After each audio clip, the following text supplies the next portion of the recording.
One of the things I want to jump right in is people keep asking us questions about this. How can they stay active? What can they be doing in this downtime where there's no pool, there's no school access, all these things they're used to, their routine is just thrown off. What are some basic things you've been telling the guys on Team USA that they can work on and do to kind of stay active in these moments? Yeah, I mean, I think there's a common refrain, throughout our world, of body weight type movement, staying active. And honestly, that's not really a new message for our guys at this level, training at this level, and any of my colleagues that I talk to and that I know. This is not a new message that we're saying to any of our guys. It's just a consistent message of just staying active in general, right? Obviously, our athletic population knows that activity is a good thing, and we like to stay active. So I think the biggest challenge is being in a place where you're moving, where you're having to transition from very high level movements and high intensity training regimens and full schedules, full practice schedules, full training schedules to a much more simplified and reduced schedule. So for the athletic trainer in me, and even for the strength and conditioning coach in me, it's almost like a forced rest, or not even a rest, but a forced rhythm of maybe what we call like active recovery, if you will. Many youth athletes, and definitely at our level, but a lot of youth sports and everything else, man, these kids do not have a break. They're going from water polo to baseball to basketball to extracurricular activities with school. So here's an opportunity probably, to really simplify your movements. So I guess the long answer to your question is stay active, but be okay with just the basic rudimentary movements, right? Push-ups and squats and all of those kinds of things. That you see all these challenges going on, and I think they're great. They're okay. You've got your purists out there who are critiquing the push-up technique and the push-up form, but look, man, who cares? Everybody's moving. Everybody's trying to find ways to cope with this thing. Just live and let live. So yeah, my encouragement, I guess, is the same that we do for our senior team guys. I know that the senior team girls are doing things similar, where we're using body weight and we're maximizing that. And if you really got somebody who's working with you, I mean, if you're serious about this, you can really get some pretty significant improvements and gains physiologically, particularly to the youth athlete level, using just body weight, but manipulating speed and tempo and rate. And I can dig into some of those details a little more, but again, motion is lotion. That's the take home. Motion is lotion, right? Keep the wheels spinning during this time. Stay active. Yeah, I'll stop there. No, that's great stuff. And for those that are USA Water Polo members, hopefully they've seen some of your workouts. There's more good stuff coming next week where it's very simple, easy to follow stuff. Like you said, a lot of just body weight stuff you can do around your house.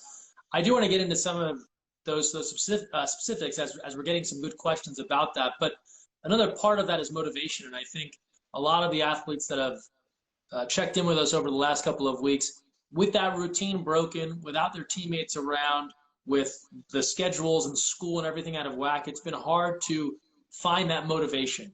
And I'm curious, even dealing with the most elite athletes with Team USA, how are these guys and how are you helping them stay motivated to keep at it when there's really only themselves there? They have to kind of really want to do it. There's not someone who's physically in the room with them or at the pool making sure they're doing it. Well, I'll let you in on a little secret. We are actually Zoom calling our workouts. And so I think with the access that we have to technology these days, this maybe goes out to coaches, club directors, and even just the athletes themselves. I mean, you all know how to stay connected, especially via social media and those types of things. Us older folks, are using things like Zoom and, you know, the different platforms, but um, in the day and age of TikTok and I can't even keep up with this stuff, right? But I just think there's some really cool and creative ways that you guys can all stay connected with your teammates. Um, so whether that's you all are recording TikToks at the same time while you're doing programs, maybe you guys get together and have a meeting, or you have some of the coaches out there, you guys can help facilitate this, where you know there's some general programming. So that's what we've done. We've created a program for our team. And the first couple weeks, they were just kind of left to do it themselves. But we pretty much got to a place where we said, hey, we can be leveraging our platforms a lot better. So a lot of folks are doing it too, where we just basically host a live Zoom call and everybody enables their cameras. And it was just a really neat experience for the guys. Like you almost sensed that there was still a connectedness and a togetherness even as they were training. So I would encourage whoever's asking that question to find those ways to connect, even if it's just one-on-one. If you just can find one other person, and you gotta, you know, if you gotta have some sort of technology, which I don't Yeah. think is too big of an issue these days, but maybe some folks might still have that challenge. But if you do have the technology, FaceTime, just one person, and you guys just set up your phone and put that thing on speaker and just go for it. A few more questions coming in here, and a lot of good ones as it pertains to things people can do at home right now. So we'll jump into that. Catherine asks, what exercises do you recommend for cardio at home? Yes, this is a good, I like to teach stuff too. So this is a good opportunity for me to maybe even give a quick teaching point. Um, in my book, and in most of us in our profession, we don't really see, we don't see exercises in the way of like a cardio exercise or a strength exercise. Here's why. Because essentially any exercise or any movement, for the most part, I'm speaking very general, but for the most part, any exercise, any movement can become or be a cardio exercise or a strength exercise, you know, you name it. It just all depends on how you, it depends on how fast you move. It depends on how aggressive or intense you move, those types of things. So that's the first thing I want to say. That leads me to my next point, which is we can take pretty much any exercise. You can take your favorite exercise, for example, and make that into a cardio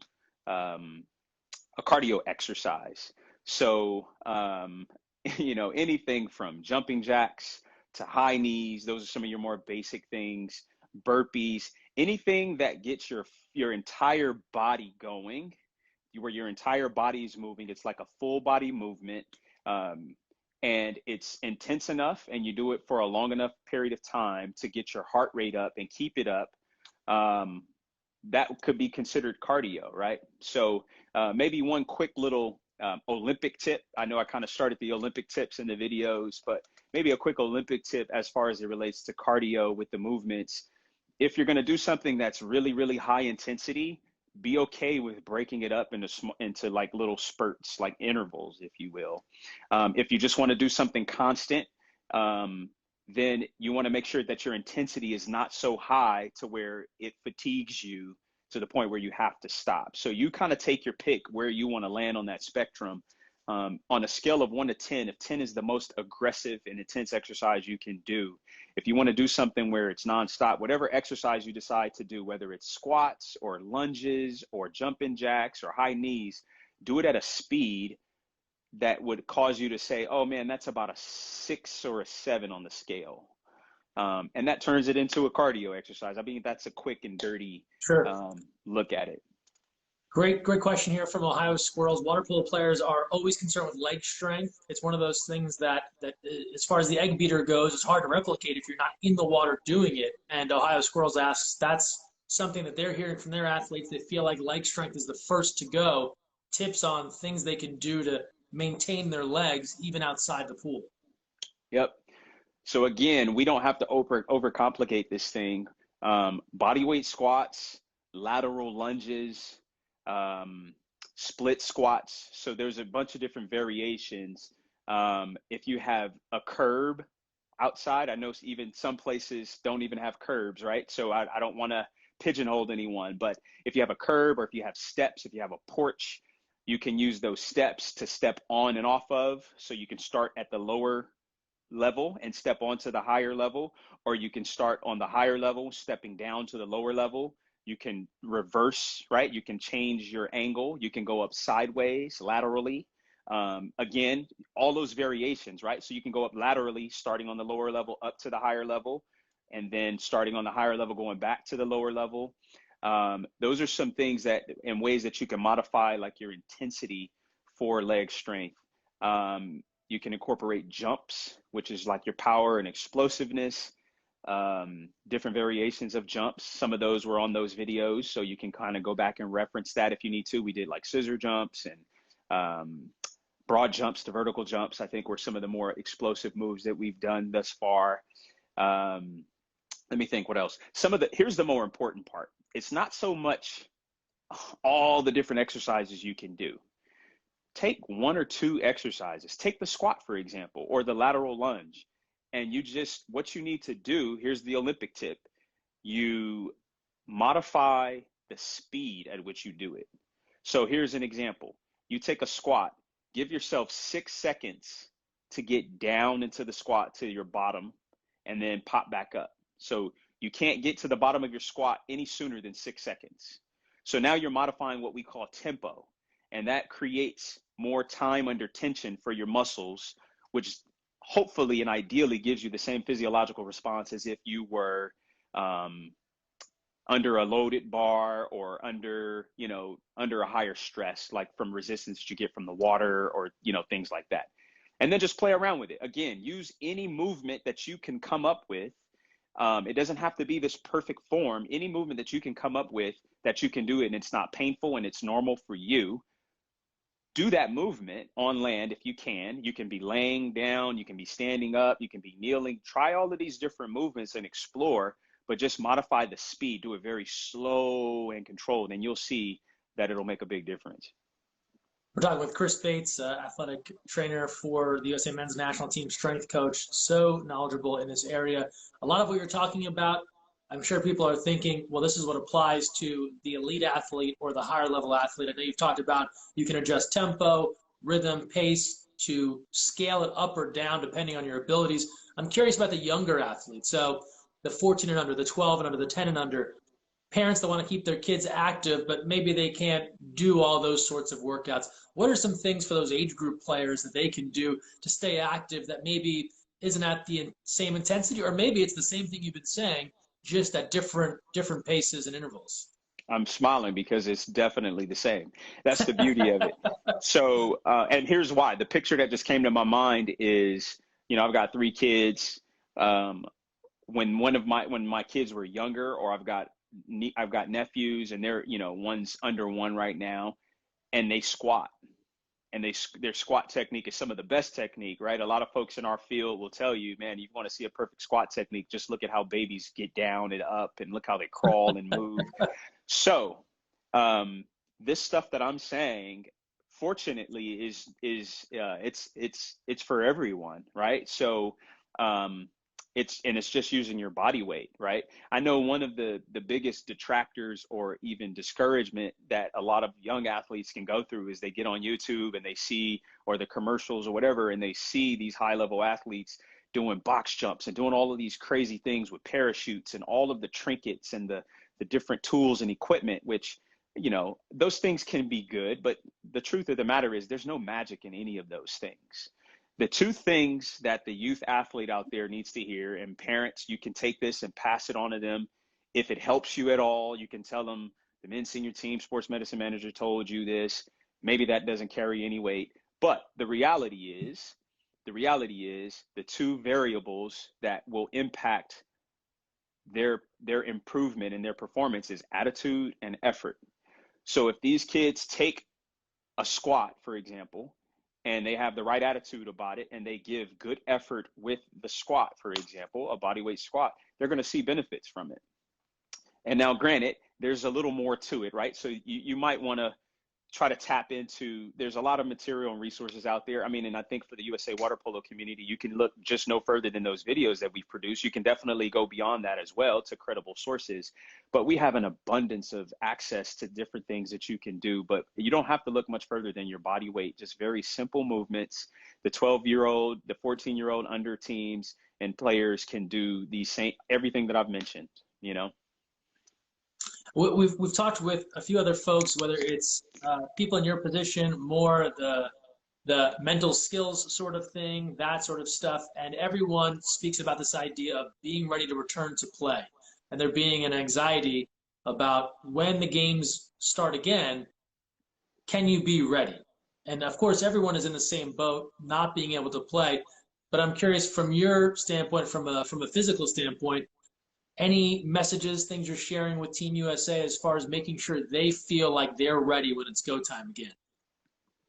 Yeah, I think the expectation that we're setting for our guys, along with our head coach and the whole team, right? Like it's not, we're not working in isolation. I think our unified message um, is to remind our guys that, look, one of the things that our coach is saying is we have enough time, but we don't have any time to waste. So that's the thing that we're always, you know, kind of reminding our guys of. But now that the Olympics have been postponed, we do have a little more time, but we don't want to grow complacent with that.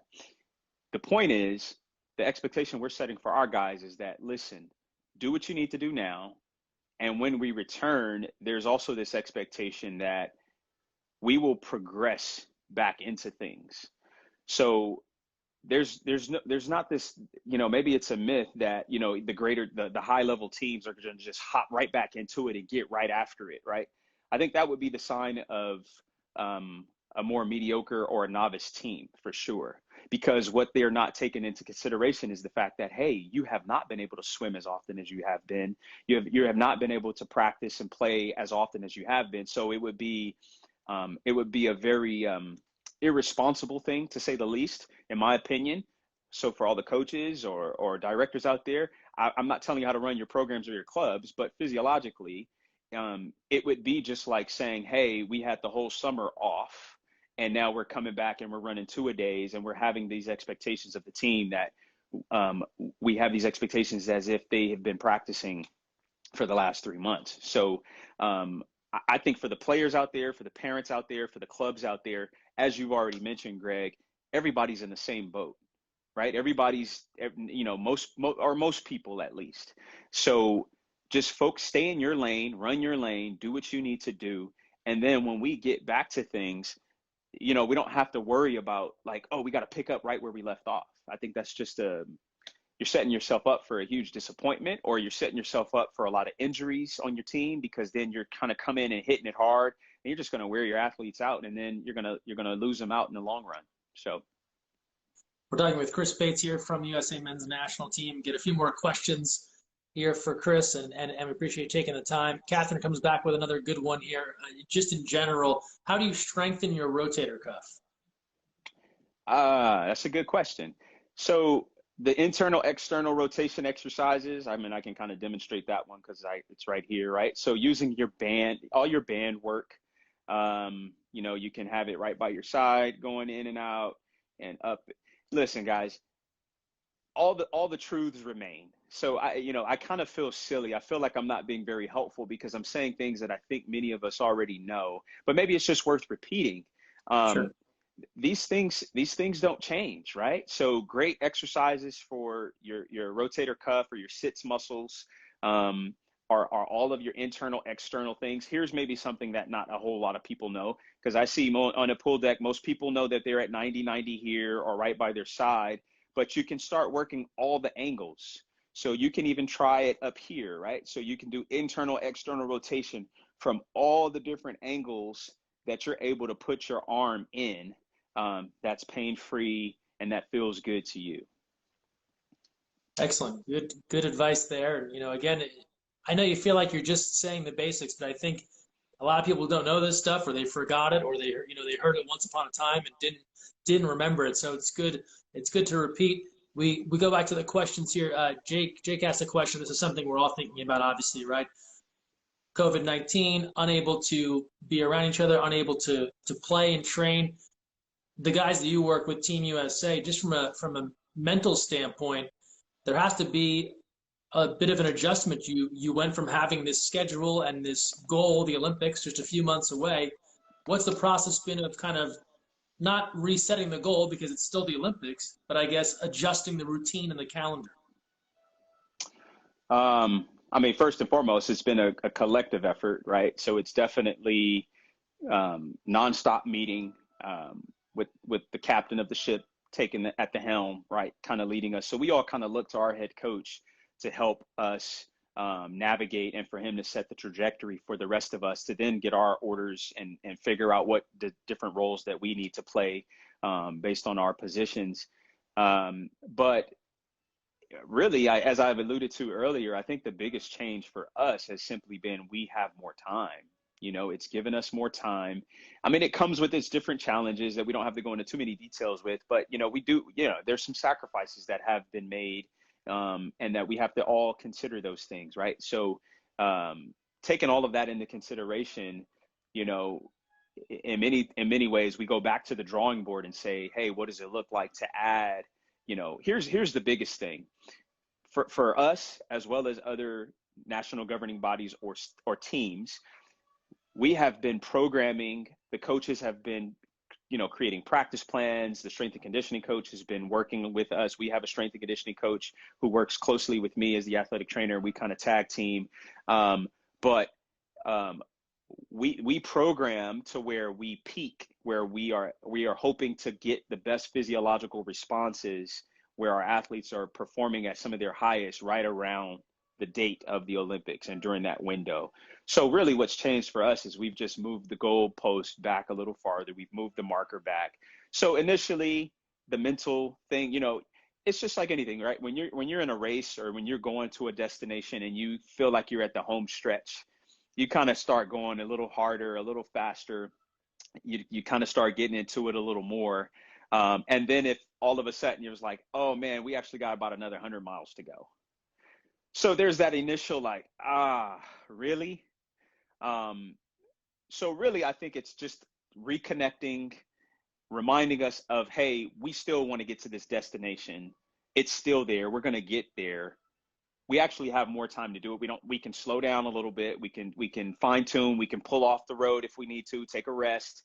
You know, we can do all the things we need to do, and then we'll get back on this journey, and we'll be there before we know it. So I think that's kind of been the overall message.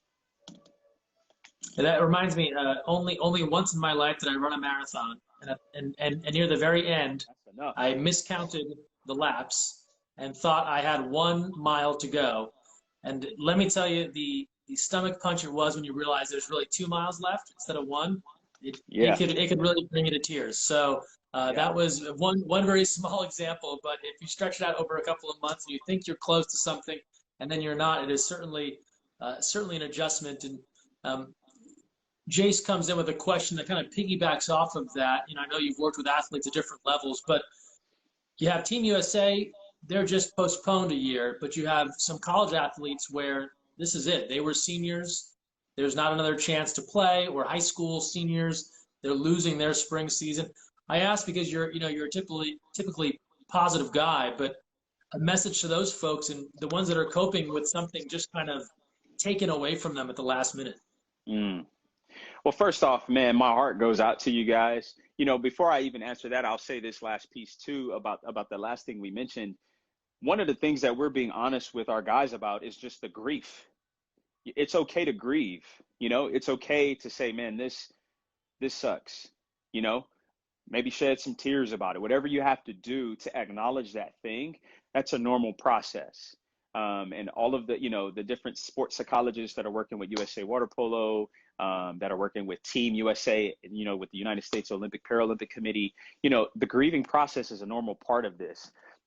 So make sure you grieve that, right? You know, and our athletes, I think our athletes are all grieving it and have grieved it. And now we're moving to the next phase.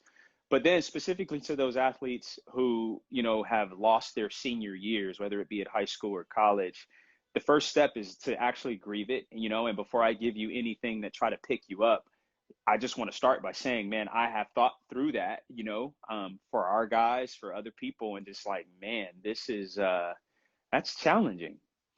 But here's maybe the silver lining. If you're the high school senior, maybe you've got some opportunity to play college. If you haven't been recruited, go talk to the coach, try to walk on somewhere. Look into the clubs, the clubs. If you're the college senior, maybe this is a cheap plug for USA Water Polo, but stick around with USA Water Polo, right? And look for opportunities to get better and to be able to maybe make the cut to participate on a national team somehow, some way. We've got National League, right? That's a cool thing to maybe step up. I'm sure our chief high performance officer is busy thinking through some things and options and ideas, but I think the more demand that we have for the sport at the higher levels, the better it may be for us to start organizing some things, right? And so we can start seeing more and more opportunities to play at a higher level. And maybe, who knows, man, like, let's see professional water polo in the States. Excellent. That was an unprompted, fantastic advertisement by you, Chris, that nobody asked you to do, and you just went right down the line and hit all the key programs. Excellent stuff by you. One more question for you before we let you go, and appreciate you taking some time here on a Wednesday night. Athletes that you train, if you think back, whether it's Team USA or other programs along the way, and I'm thinking about athletes that are watching this that really want to make that leap or take that next step. You've hit on some basic principles. For the person that wants to really get better, to advance, what's a common trait you've seen among all these people, the ones that have really made that leap on their team to make that roster, to become that starter, whatever it is they were trying to do? Is there something you've seen in athletes across all sports? Yeah, definitely. I alluded to it earlier, and I can maybe unpack it a little more, but it's attitude and effort. It's literally those two things. And that's, again, I've had the unique opportunity to not be limited to just one sport, right? So as an athletic trainer, as a strength and conditioning coach, I'm able to work with different teams. I'm able to have conversations with different coaches, head coaches, assistant coaches, you name it, as well as those athletes from those different sports. And that's the common thread that I see with great coaches, great teams, great players. And when I say great, I don't mean just the stars. I'm talking about the folks who are all contributors and valuable parts of the team, is attitude and effort. And the other thing is that goes beyond athletics, right? I think if you want to be a stellar employee, if you want to be just a stellar human being, it's attitude and effort, man. You want to be a great neighbor, it's attitude and effort. So getting back to sport, though, getting back to water polo, that attitude and that effort translates to how you train. It translates to how you practice. It translates to how you watch film. It translates to how coachable you are. It translates to how compliant you are with your medical professionals, right? If you go to the doctor, follow the doctor's orders. If you have physical therapy, make sure you're showing up and doing the exercises they're telling you to do. It's little simple things like that, right? Again, we're putting out resources for you. Maybe they're not the best resources, but I think they're pretty good resources in terms of, like, even the videos. Are you following those, right? That's the attitude and the effort piece, right? That's the attitude is, oh man, I don't think I'm beyond this. I don't think I'm better than this. That's having a good attitude about it, because if someone from being at the level that I'm at and I can train, and our athletes are doing this at the levels that they're at, then of course the youth athletes and everyone else can do this too, right? So that's having the positive attitude, never thinking you're too beyond something or too great for something. And then the effort is digging in so we tell athletes, this is what I tell athletes, you get out of your body what you put into your body.